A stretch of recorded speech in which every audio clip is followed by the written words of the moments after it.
Welcome to all. The topic of my lecture is analysis of physical parameters of soil.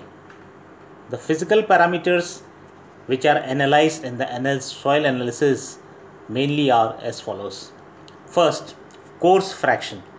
The coarse fractions are measured by passing the air dried sample through a 2 mm sieve and reweighing the coarse materials. The portion which is retained on the sieve can be divided into three parts: gravel, which has a diameter from 2 to 75 mm, cobbles, a diameter of 75 to 254 mm, and stones, which have a diameter greater than 254 mm. The percentage coarse fraction can be given by the following expression: weight of coarse fraction, that is that fraction which has a size greater than 2 mm, and divided by weight of coarse fraction plus dry weight of the remaining soil into 100.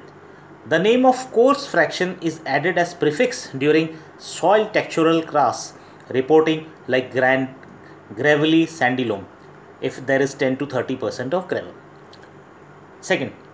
The second important factor which comes in the analysis of soil as far as physical parameter is concerned is texture analysis.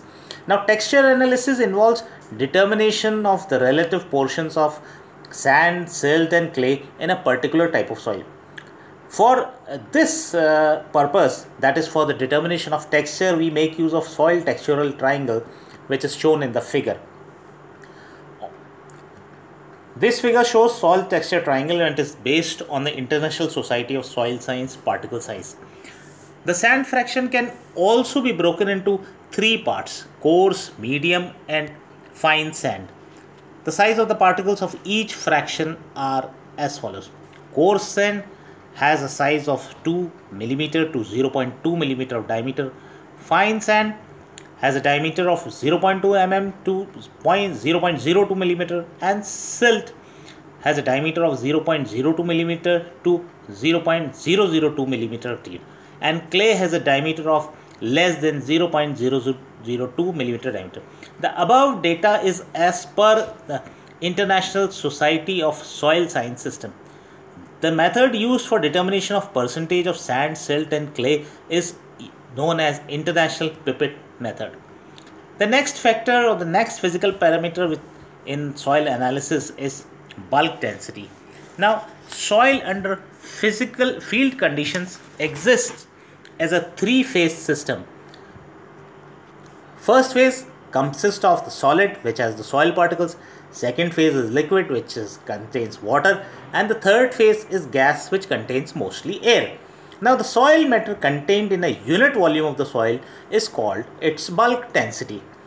Bulk density of soil is a very variable quantity. It depends on the texture, structure and organic matter status of the soil. High organic matter lowers the bulk density. Now, the bulk density is determined by taking an undisturbed block of soil, which is known as a soil core. It is then dried at 105 degrees centigrade for 12 hours and after that it is weighed. The formula is as follows: bulk density is equal to weight of oven dried soil divided by volume of soil core. The volume of soil core is equal to 3.14 r square h, where r is the inside radius of the cylinder in centimeter and h is the height of the cylinder. Now, the exact volume of soil is determined by measuring the cylinder volume.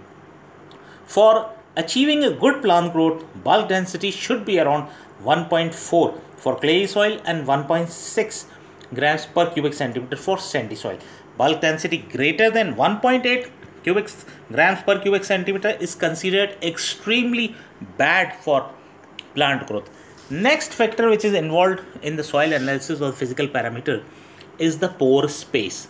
Now, the pore space is also known as the void space, or meaning the empty space, or we can say that it is that portion of the soil volume which is occupied by air and water. Now, the percentage of pore space plus the percentage of solid space is equal to 100% of soil. And the percentage of pore space can be calculated by 100% minus percentage of solid space. That gives percentage of pore space is equal to 100% minus bulk density upon standard particle density into 100.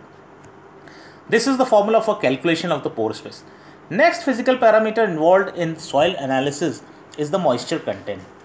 Now, when moist soil is heated at about 105 degrees centigrade for about 24 hours, only the water which had been absorbed or held within the soil pores is evaporated. There is no loss of water of crystallization, and the oxidation of organic matter does not occur at this temperature. Now, the moisture content of the soil is calculated in the following manner. We take a can in which we weigh the soil. It is referred to as a moisture can. First, we take the weight of the empty moisture can, which we will call as the value will be called as M1. Then, in the second part, we take weight of the empty moisture can plus soil. This will be referred to as M2. In the third, we have weight of moisture can plus oven dry soil. It is M3.